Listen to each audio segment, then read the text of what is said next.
Trade negotiators from China and the U.S. are expected to hold formal talks later this year to assess the status of their interim trade deal amid the backdrop of rising tensions. Under the general terms of the deal, which was designed and signed on January the 15th and took effect a month later, top-level talks should be held every 6 months.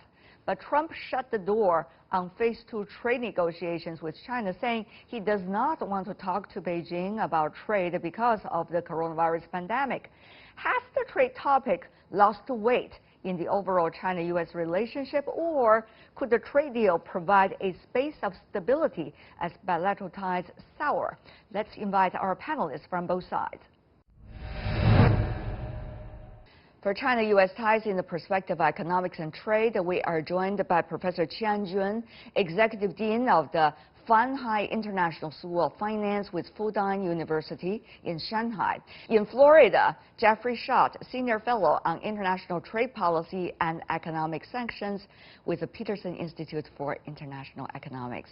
Gentlemen, welcome to the program. May I start by asking Mr. Schott, with the bilateral relations almost as toxic in terms of atmosphere as described to me by an American people in the know about this relation, what can be the nature of trade and economic ties now between the two countries?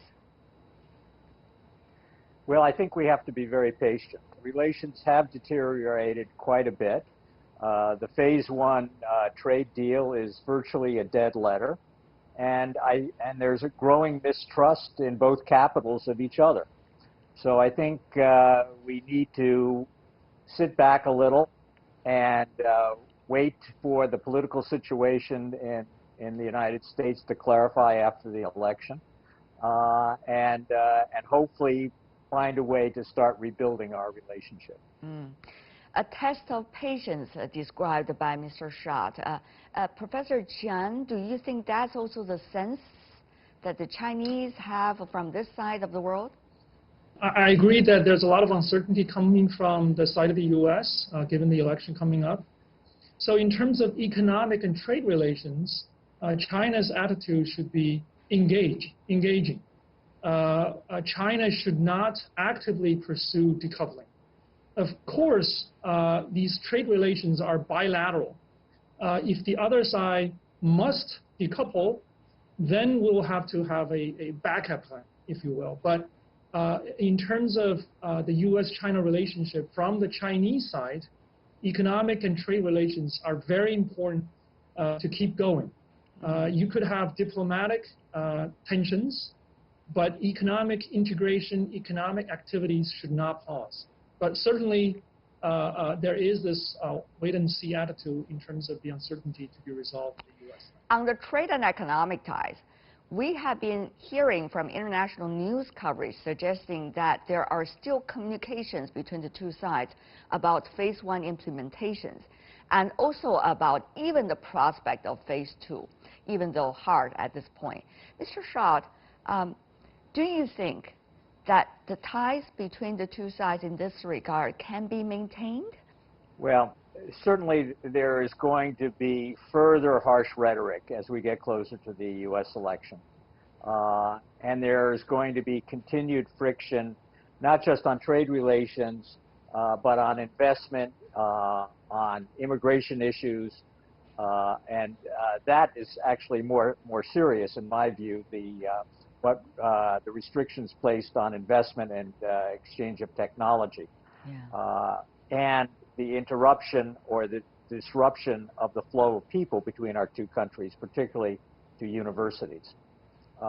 That's going to continue. I think both sides have an interest in maintaining commercial relationships, and I think the Trump administration will seek to have a continuation of the increased purchases by China of U.S. farm and other goods. I think, as I said before, that the targets that were set in the Phase 1 deal are unrealistic, but there can be a significant increase in trade that will benefit both our countries. Professor Qian, do you think the Phase 1 can still be implemented with minor adjustment, as Professor Schott just mentioned? Certainly, there are going to be difficulties, but I think with some adjustment, the Phase 1 deal can be implemented. And let me emphasize, the key really is not to interrupt the relations. Again, economic activities, bilateral trade relations are very important in a period of economic crisis. As we learned from more than 100 years ago during the Great Depression in the 1920s and 30s, an important lesson, that crisis was so deep and prolonged precisely because countries, major economies, rather than break down trade barriers, they erected barriers. So the commitment of both sides to fulfill the trade agreement is very important. I agree with Mr. Schott that there are a lot of difficulties, especially in relation with technology. But commercial activities, including Chinese side buying more U.S. agricultural products, that type of bilateral actions benefit both economies, and it should continue. Mr. Schott, tell me more about how, from a larger scale, the policy, and also to zoom in to the current administration, this will work. The focus of the next few months will be on what is needed to meet domestic political objectives of the administration. And so at this point, part of the campaign, frankly speaking, is China bashing. But it's actually taken on a slightly lower profile in the past few weeks as President Trump has focused more on domestic law and order issues to be a central theme of his campaign. I think what Ambassador Lighthizer and Secretary Pompeo need to do is maintain an open line of communication with their counterparts in Beijing and try to keep the process of engagement on the commercial relations and the fulfillment of the Phase 1 deal as much as possible. As Professor Xian said, they need to keep that in their view and try to keep that moving forward as much as they can. Right. Then what happens after the election will depend on the U.S. voters and whether we have a change or not in administration next year. This is Mr. Schott against the backdrop of the WTO is looking for its new head. Against the backdrop of TPP is still in the making process. RCEP, we have seen also, it is still in the process of making, but have to wait for geopolitics to settle the dust down. So a lot of things are going on. So how do you think can be the best scenario and the worst scenario? I don't think you've set the possibilities or the likely scenarios in the clearest fashion. What we're seeing is whether there's going to be more engagement at the multilateral level or whether countries are going to continue to pursue their bilateral initiatives. The Trump administration has focused on bilateral initiatives, both in doing new trade deals and in exercising political leverage through trade measures bilaterally, as has occurred in the U.S.-China trade war.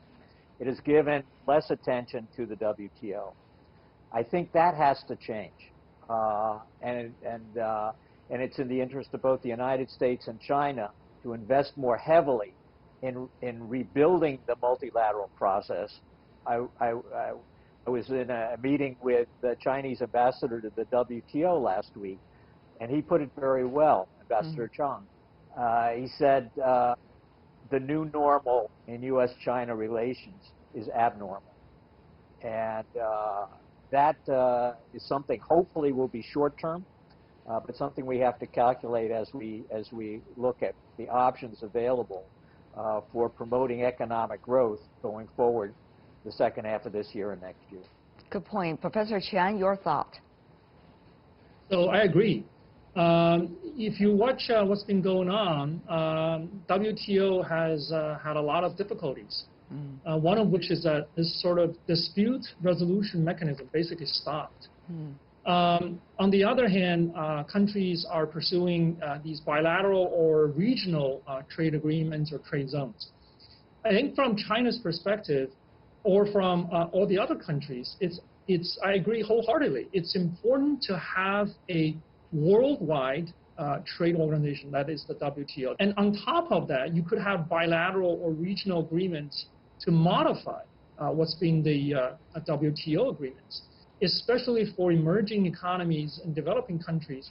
They really need the WTO to work, especially, again, during this economic recovery in light of COVID-19.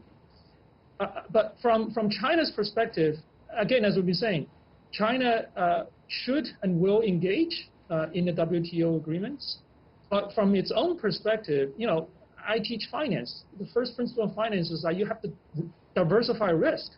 So if the WTO reforms have all sorts of difficulties, then it's also in the interest of China and other emerging countries to negotiate these regional agreements. But from the efficiency point of the whole world, it's important to have to reform the WTO, to have it work, to cover as many countries as possible, and then on top of that, you can have a second tier, which is the bilateral relations, to modify that, but not to overrule, right? And then for domestic China, China is pursuing a continuing opening policy, including financial services. But at the same time, these relations are bilateral. If the other side, or if some other countries just completely shut the door or just actively pursue decoupling, then you can't open, right? And my final question for both of you, we talk about the strategy, we talk about the political situation, the general economic trade situation. There's one thing also that we need to talk about, which is all of this impact on people's lives, like real people we're talking about, both in the two countries. I'm actually more concerned over the medium term about the disruptions to the flow of people.